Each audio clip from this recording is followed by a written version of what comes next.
할렐루야. 특별한 초대에 오신 여러분 주님의 이름으로 환영하고 축복합니다. 저희가 계속해서 교리에 대한 교리를 가지고 함께 말씀 은혜 받고 있는데요. 오늘은 나는 누구인가라는 제목으로 함께 은혜 나기를 소망합니다. 제가 가깝게 알고 있는 한 중학생이 SNS에 이런 글을 쓴 것을 읽은 적이 있었습니다. 다른 사람들이 좋아하는 일만 하다가 만약 다른 사람이 떠나고 나면 나는 누구인가? 나는 무엇이 남는가? 이런 류의 글이었습니다. 여러분 어떻게 생각하십니까? 중학교 2학년짜리가 쓴 글이었는데요. 왜 너는 그렇게 눈치 없이 다른 사람을 살피고 배려하지 않냐는 핀잔 들은 날, 그날 밤에 그 친구가 이렇게 썼습니다. 다른 사람들이 좋아하는 일만 하다가 다른 사람이 떠나고 나면 나는 무엇인가? 나에게 무엇이 남는가? 사춘기 때 자신이 누구인가라는 것을 예민하게 생각할 때 그 친구는 다른 사람들과 관계 속에서 내가 누구인가를 한번 생각해보는 계기가 있었던 것 같습니다. 여러분은 어떠십니까? 여러분은 나는 누구인가라는 생각을 혹시 해보신 적은 있으신가요? 사실 요즘 살기 바쁘고 너무 이 바쁜 현대에 나는 누구인가라는 그렇게 무거운 질문을 하기에 너무 바쁘신가요? 많은 사람들은 나는 누구인가라는 이 질문은 좀 여유 있고 한가롭고 아니면 철학자들만 하는 질문처럼 생각합니다. 하지만 우리 모두는 나는 누구인가라는 이 질문에 자신만의 답을 가지고 있습니다. 의식적이든 무의식적이든 내가 누구인가란 정체성, 자기에 대한 그림을 다 가지고 있다는 것입니다. 그래서 자기를 지배하는 그 나에 대한 그림을 가지고 있고 그 그림 때문에 내가 어떻게 행동하고 다른 사람들과의 관계하고 내 자신에 대한 능력을 판단하는 것이 자신에 대한 생각을 바탕으로 하고 있다는 것입니다. 특별히 나는 누구인가라는 이런 질문들은 인생의 변곡점에서 더 크게 무겁게 다가오고 있습니다. 아까 말씀드렸던 학업의 중압감에 숨없이 친구들과 경쟁해야 되는 우리 사춘기 때 아이들, 나는 누구인가라는 그 질문, 많은 아이들이 찾지 못해서 방황하고 있는 것들을 보게 됩니다. 애를 정신없이 키우다가 애들이 이제 대학 갈 정도 됐는데 어느덧 나이 들었고 갱년기가 되어서 호르몬이 변화가 있고 그래서 화끈거리는 그 중년의 여성들도 나는 누군가라는 질문들을 갑자기 문득 할 때가 있다는 것입니다. 내 인생은 무엇인가? 나는 누구인가? 아니면 오랫동안 평생을 직장 생활을 해왔는데 이제 은퇴를 앞두고 노년 인생의 2막을 준비해야 되는 노년에 들었던 우리 아버지들도 나는 지금까지 뭘 위해서 살았고 나는 누구인가? 그런 질문을 할 때가 있다는 것입니다.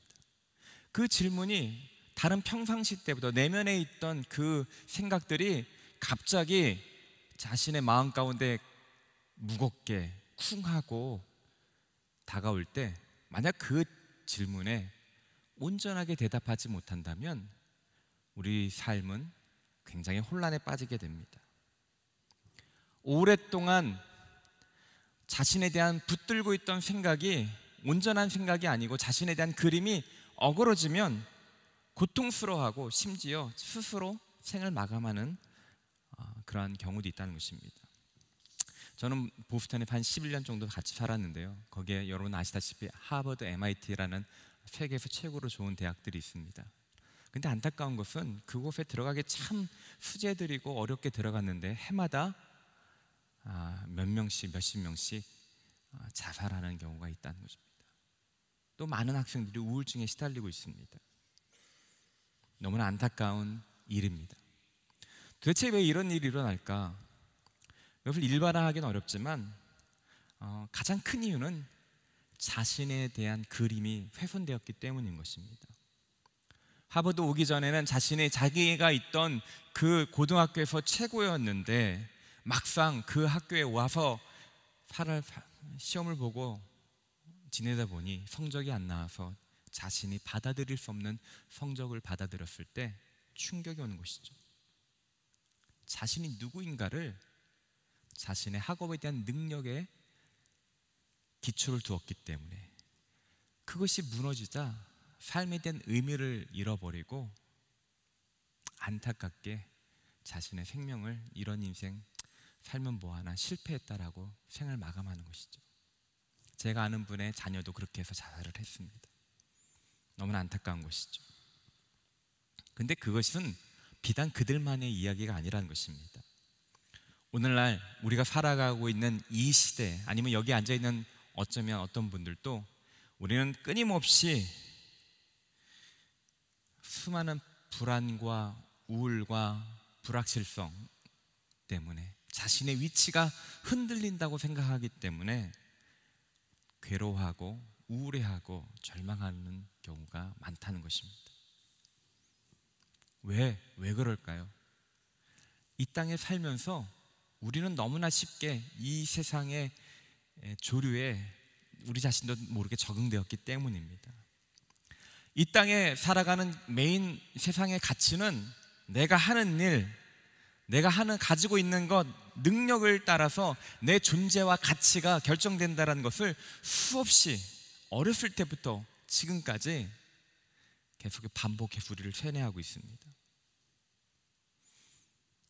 그래서 좋은 아파트에 고급진 아파트에 살면 행복한 인생이라고 계속해서 광고하는 것, 그것이 그런 사람이 인생의 소중한 존재라고, 높은 지위에 올라가는 것이 가치 있는 인생이라고 끊임없이 가르치는 그런 시대에 우리 살고 있기 때문입니다.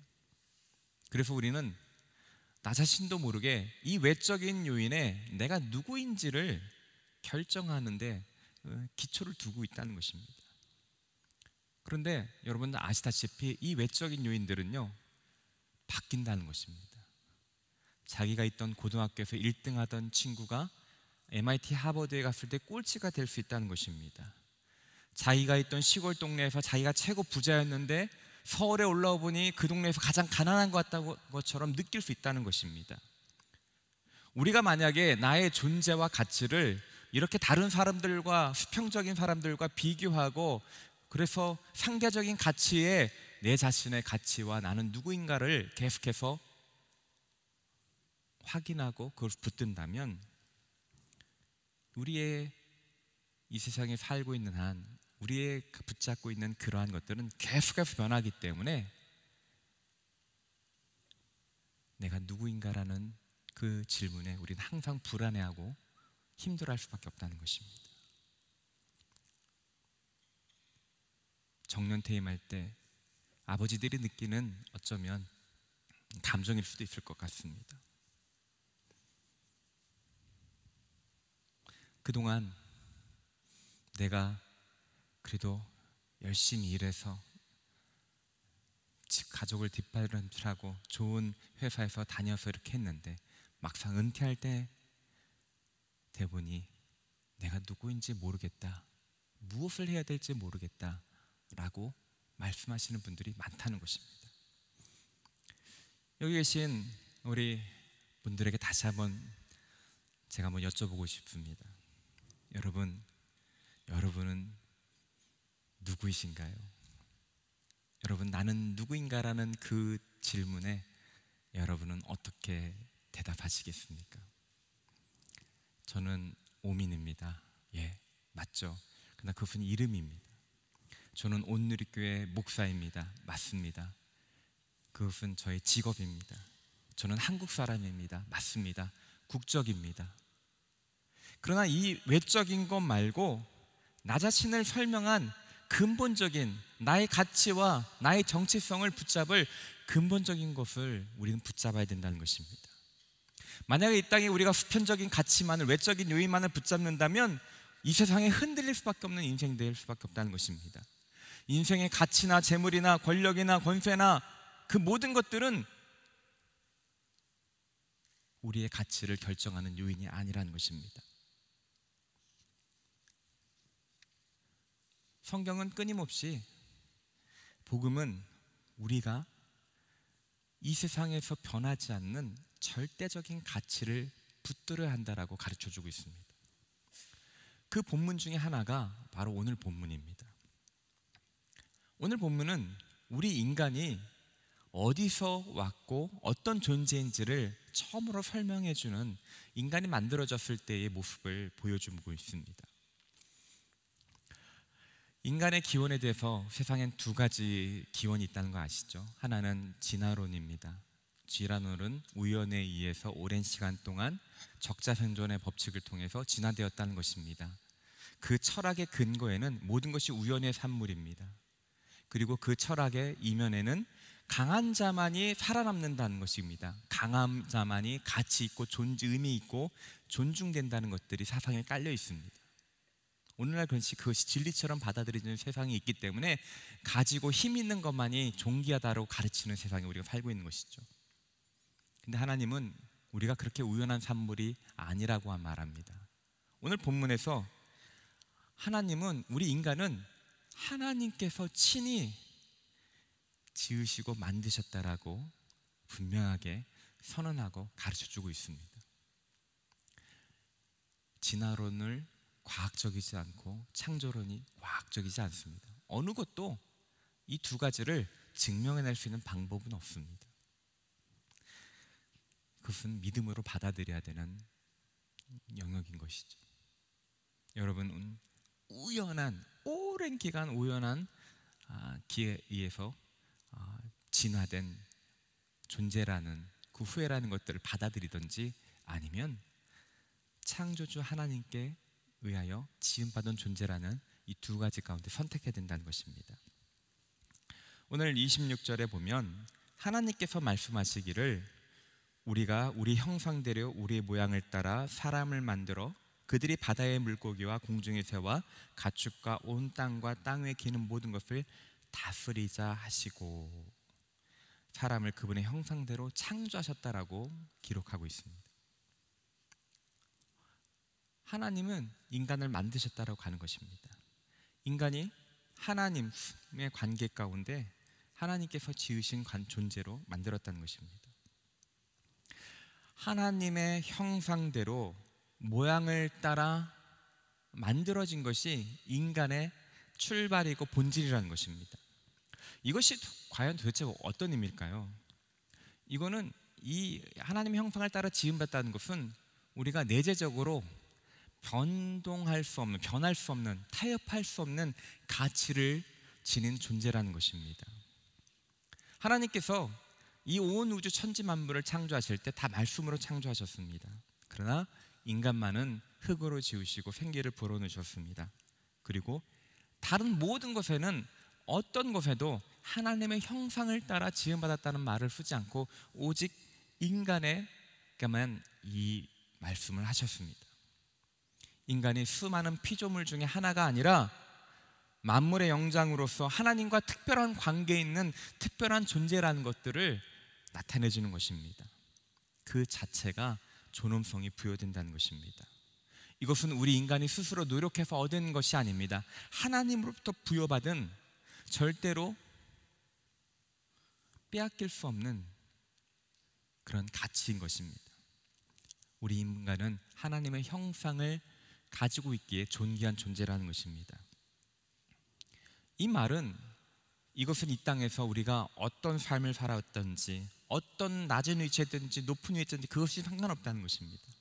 하나님을 형상을 따라 지음받은 인간은 인간 그 자체로 존엄하다는 것입니다. 절대적인, 흔들림 없는 하나님과의 관계 가운데서 얻는, 수직적인 관계에서 얻는 절대적인 가치를 가지고 있다는 것입니다. 이 세상에 가장 가난한 사람도, 가장 돈이 많은 사람도, 이 세상에 완벽한 몸매와 능력을 가진 운동선수나, 아니면 죽기 전에 병원에 누워서 중환자실에서 누워있는 그 환자 가운데서도 동일하게 하나님의 형상이 나타내는 존재이기에 어떠한 것도 타협할 수 있는 가치를 가진 존재, 소중한 존재라는 것들을 의미한다는 것입니다. 만약에 우리의 마음 가운데 이 진리를 깊이 받아들인다면 우리 자아상은 많이 안정될 것입니다. 전혀 변하지 않는 진리 가운데, 수직적인 관계 가운데 그 뿌리를 내릴 때 우리는 올바른 정체성을 가지게 되고 흔들림 없는 정체성을 가지게 되는 것입니다. 두 번째로 이 말씀은 우리가 관계적인 존재라는 것입니다. 26절에 보면 우리가 우리의 형상대로 우리의 모양을 따라 사람을 만들자라고 표현하고 있습니다. 우리라는 표현인 것이죠.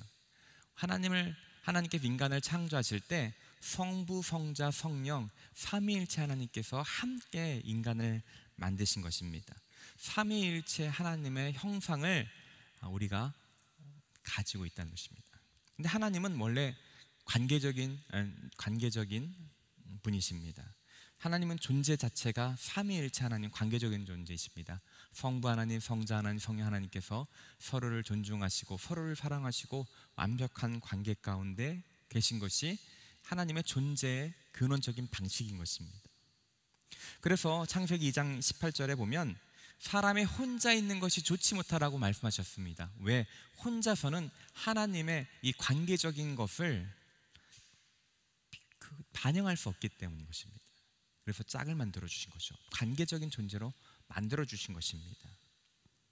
그래서 하나님께서는 우리 인간을 관계적인 존재로 만들어 주셨습니다. 그 관계 속에요, 인간의 관계 속에서 하나님 안에 있는 관계가 나타나기를 소망했던 것입니다. 요한복음 17장에 보시면 예수님께서 대제사장적 기도를 하십니다.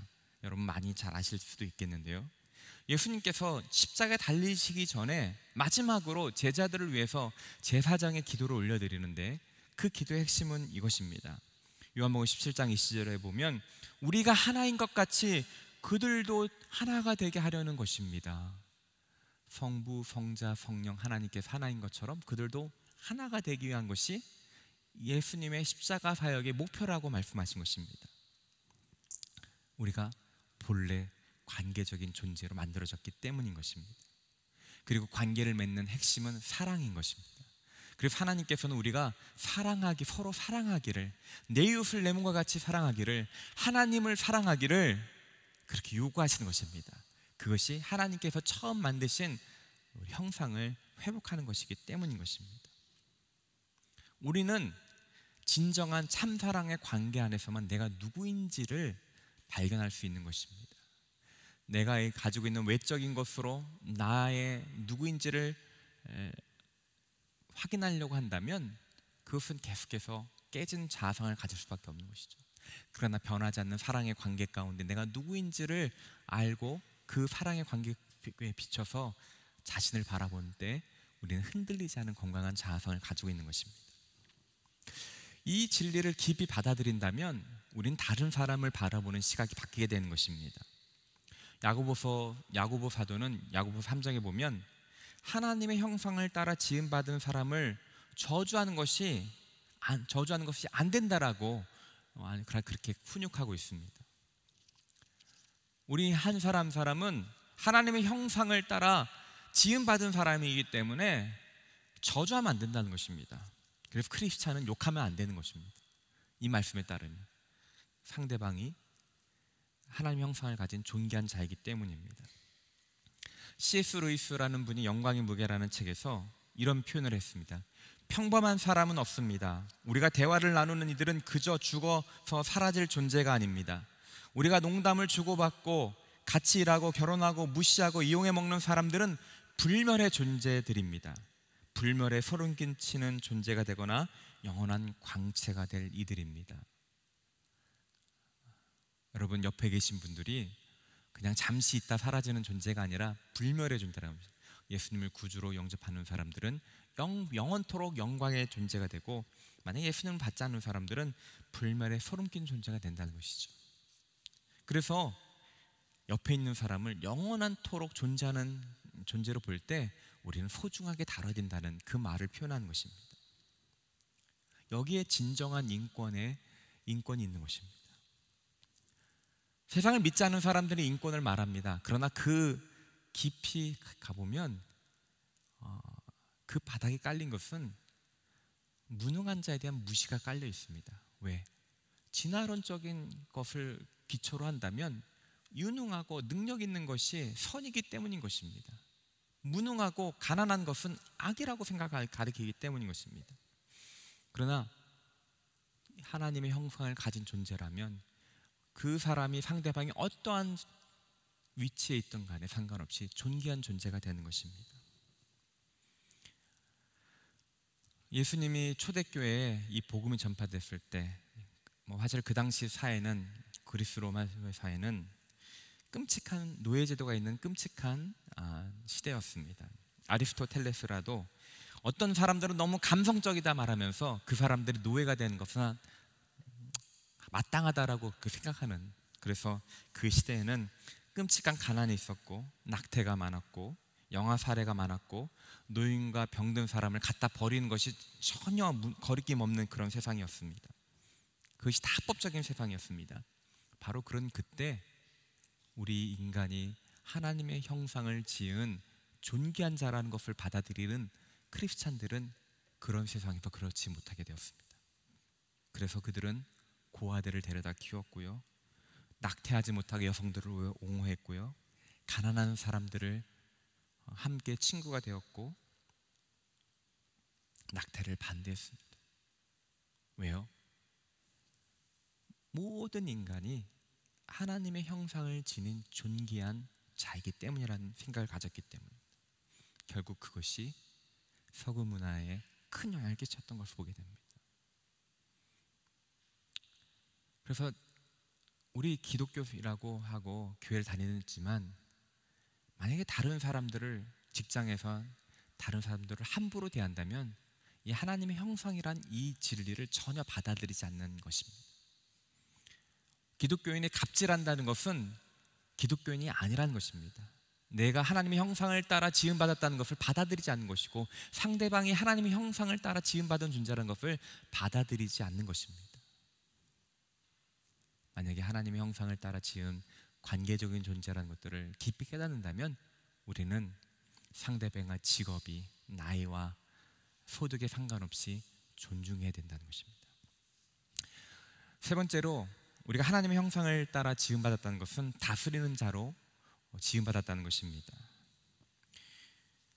26절에 보면 우리가 우리의 형상대로 우리의 모양을 따라 사람을 만들어 그들이 바다의 물고기와 공중의 새와 가축과 온 땅과 땅 위에 기는 모든 것을 다스리게 하시다 하시고, 하나님께서는, 우리 성경은 하나님께서 인간을 만드신 창조 목적을 가르쳐주고 있습니다. 바로 통치하는 자, 다스리는 자로 우리를 처음 만드신 것입니다.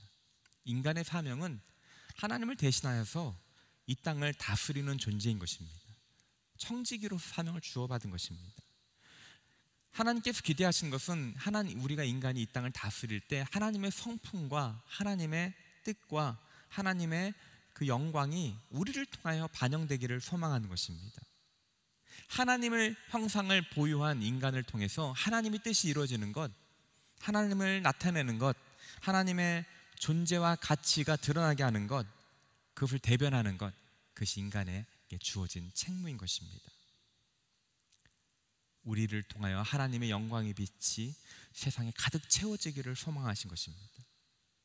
그래서 우리가 하나님의 형상이란 그것을, 내가 하나님의 형상이란 것들을 깊이 깨달으면요, 나를 통해서 하나님의 사랑과 하나님의 공의와 하나님의 성품이 주변 사람들에게 흘러가게 되기를 소망하게 된다는 것입니다. 근데 우리가 처음 그렇게 지음받았지만 여러분 잘 아시다시피 안타깝게도 아담과 하와가 죄를 지었습니다. 그래서 우리 하나님의 형상인 우리의 상당한 훼손이 있었죠. 데미지가 입혀진 것입니다. 지식이 부패했고 하나님의 의로움과 거룩함이 사라졌고 관계가 깨진 것이죠. 그래서 우리가 이 세상 살아갈 때 우리 다 모르게 이 죄된 세상에 살아가면서 그 영향을 받고 사는 것입니다. 하나님과의 교제는 단절되었습니다. 그래서 하나님을 경외하는 대신에 우리는 우상을 만들었습니다. 우상을 통해서 내가 누구인지를 확인하려고 하는 그러한 문화가 생긴 것이죠. 황금과 지위와 능력을 통해서 내가 누구인지를 증명하려는 우상 숭배하는 사람들의 특징이 우리 가운데 나타나게 된 것입니다. 죄로 인해서 사람들과의 서로의 관계가 깨트려졌습니다. 그래서 서로 사랑하는 아담과 하와가 저 여자 때문에 내가 이렇게 되었습니다라고 서로 탓하며 미워하며 한 세대를 지내서 살인하는 안타까운 관계로 깨져버린 것이죠. 이 땅을 하나님의 형상과 하나님의 뜻을 나타내기를 다스리기 원하셨는데 인간에 의해서 자연은 파괴되고 착취하는 다른 사람을 이용하는 도구로 사용되는 이 파괴가 지금도 끊임없이 일어나고 있는 것입니다. 그 가운데 우리는 어쩔 줄 몰라 하고 내가 누구인지를 방황하고 그 가운데로 고통당하고 있는 것입니다. 그러나 우리 주님은, 우리 하나님은 우리 인간이 이렇게 훼손된 채로 살아가기를 원하지 않으셨습니다. 여러분이 진정으로 아끼는 만약에 그림이 있는데 그것이 손상된다면 너무나 안타까울 것입니다. 그리고 그것을 회복하기 원하실 것입니다. 여러분이 너무나 사랑하는 자녀가 만약에 상처가 났고 다쳤다면 여러분 너무나 안타깝고 그걸 회복시키기 원하실 것입니다. 예수님도 마찬가지입니다. 우리가 하나님도 마찬가지, 우리를 회복시키길 원하셨고 그 회복시키기 위하여 예수님께서 이 땅에 오신 것입니다. 예수님께서 이 땅에 오신 이유는 훼손된 하나님의 형상인 우리를 온전케 하고, 아니 온전케 한 것을 떠나서 하나님처럼 되기를 소망하는 마음으로 하나님처럼 되기 위하여 우리를 구원하시기 위하여 이 땅에 오신 것입니다. 그러면 구체적으로 우리는 어떻게 하나님의 형상으로, 하나님이 원하시는 원래 오리지널 모습으로, 아니 그보다 더 영광스러운 모습으로 회복될 수 있을까요? 골로새서 1장 16절에 보면 예수님은 보이지 않는 하나님의 형상이라고 했습니다. 하나님의 형상인 예수님은 그 누구보다도 하나님을 잘 나타내시는 분이십니다. 그래서 예수님 스스로도 나를 본 것은 아버지를 본 것이라고 말씀하셨습니다. 예수님은 유일한 하나님의 형상입니다. 하나님의 진정한 아름다움과 영광을 보고 싶다면 우리는 예수님을 바라봐야 되는 것입니다. 그런데 고린도후서 3장 15절 16절에 보면요, 오늘날까지도 모세의 글을 읽을 때마다 수건이 그들의 마음을 덮고 있습니다 라고 이렇게 표현되어 있고, 그러나 주께로 돌아갈 때마다 수건은 벗어집니다, 이렇게 그런 글이 있습니다. 우리가 비록 성경을 읽다 하더라도, 모세 율법을 읽는다 하더라도 예수님께서 우리를 위하여 죗값을 죽으셨다는 것을 모르는다면 그 수건이 가려진 것과 마찬가지라는 것입니다. 그런데 누구든지 주님을 바라보고 주님께 돌아가려고 한다면 그러면 그 수건은 벗겨지고 주님을 보게 된다는 것입니다. 예수 그리스도를 구주로 영접할 때, 예수 그리스도를 바라보고 예수 그리스도의 십자가를 사명을 할 때 우리는 예수님을 통하여 하나님의 영광을 알게 되고 우리가 예수님을 닮아가고 회복된다는 것을 가르쳐주고 있습니다. 사도 바울은 우리가 진정으로 잃어버린 자아상, 정체성, 하나님 형상을 회복시키는 방법이 주님께 돌아가는 것이라고 말합니다. 주님께 돌아가는 것은 무엇입니까? 예수님께서 우리를 위하여 행하신 일들은 무엇인지를 바라보는 것입니다. 예수님께서, 그분께서 이 땅에 왜 오셨는지를 바라보고 어떤 죽음으로 그리고 어떠한 승리로 이겨내셨는지를 우리는 그것을 바라볼 때 완전하신 하나님의 형상이신 예수님을 통하여 우리는 하나님 형상을 회복될 수 있다라고 가르쳐 주는 것입니다. 예수님은 너무 이 세상에 가장 낮은 모습으로 오셨습니다. 예수님은 수많은 가난한 가운데 가장 낮은 모습으로 오셨고 가난한 사람들과 함께 하셨습니다. 예수님은 죄가 없으신 분이셨지만 우리 죄를 대신하여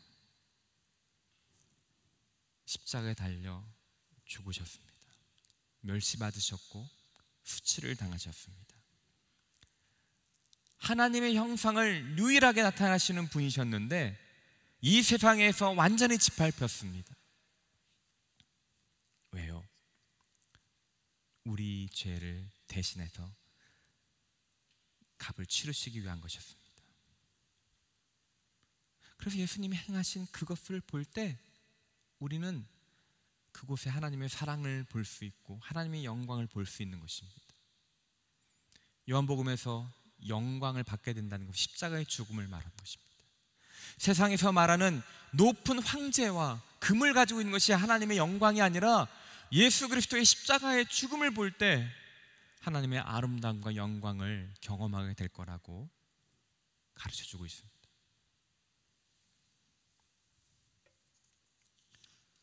나를 위하여 예수님께서 오셔서 죽으셔야 할 만큼 우리 죄는 큽니다. 그런데 예수님은 그만큼 우리를 사랑하시고 우리를 존귀하게 여기시는 것입니다.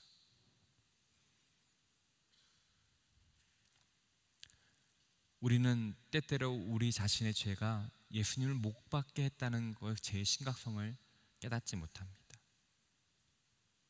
그러나 우리 죄는 아무런 죄가 없으신 예수님을 십자가에 못 박힐 만큼 심각한 죄인입니다. 그런데 주님은 우리가 아직 죄인이었을 때 이 땅에 하늘 영광 보좌 다 버리시고 오셔서 십자가에 달려 죽으심으로 우리를 향한 하나님의 사랑을 나타내셨습니다.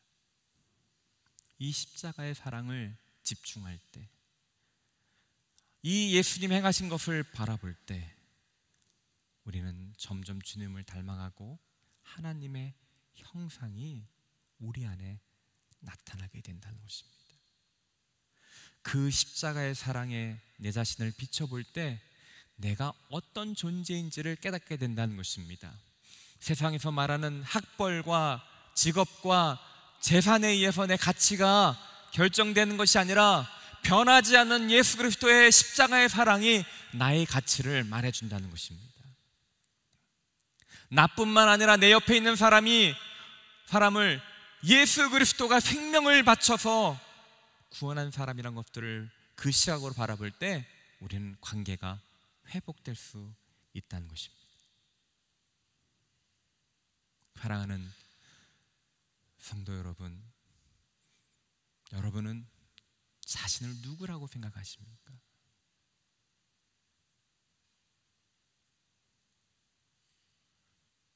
우리 안에, 저를 비롯한 우리 안에 수없이 우리의 자기의 형상은, 그림은 어그러져 있습니다. 그것을 회복시킬 유일한 방법은 예수님을 바라보는 것입니다. 이번 다음 한 주가 고난주간입니다. 여러분, 고난주간, 이 한 주간을 통하여 예수님을 더 바라보시길 바랍니다. 그분이 왜 이 땅에 오셨는지, 그분이 왜 그런 고초를 당하셨는지, 그것이 나와 전혀 상관없는 것이 아니라 끊임없이 나를 위한 것이라고 성경은 말해주고 있습니다. 그만큼 너는 소중한 존재라고 우리에게 말해주고 있습니다. 만약에 우리가 그 예수님을 바라보지 못하고 십자가를 바라보지 못하고 예수님께로 나아가지 못한다면 우리는 여전히 세상 외적인 곳에 내가 누구인지를 발견하는 그 불안전한 삶, 쫓기는 삶, 두려운 삶을 살 수밖에 없는 것입니다. 여기 계신 우리 한 분 한 분이 주님의 십자가를 통하여, 예수님을 통하여 자신이 누구인지를 발견하는 그런 은혜가 있기를 주님의 이름으로 축원합니다. 이 시간 우리 같이 한번 기도하기 원합니다. 이 시간 우리 기도할 때, 하나님, 저 예수님을 통하여 내가 누구인지, 어떤 존재인지를 다시 한번 깨닫기 원합니다. 하늘 영광 보좌 버리시고 이 땅에 가장 낮은 모습으로 오셔서 고초당하시고 수치를당하시고 십자가에 달려 죽으신 것이 나를 위한 것이라는 것을 내 마음 깊은 곳에서 깨닫게 하여 주시고, 그 사랑에 내가 그렇게 사랑받는 존재임을 깨닫는 은혜가 있게 하여 주시옵소서. 배방 헛된 것에 내가 누구인지를, 나의 가치를 찾는 것이 아니라 십자가에서 하나님 예수 그리스도를 통하여 내가 누구인지를 아는 그런 은혜가 나에게 있게 하여 주시옵소서. 이 시간 우리 주여 한번 부르시며 간구하며 여기 나아가도록 하겠습니다.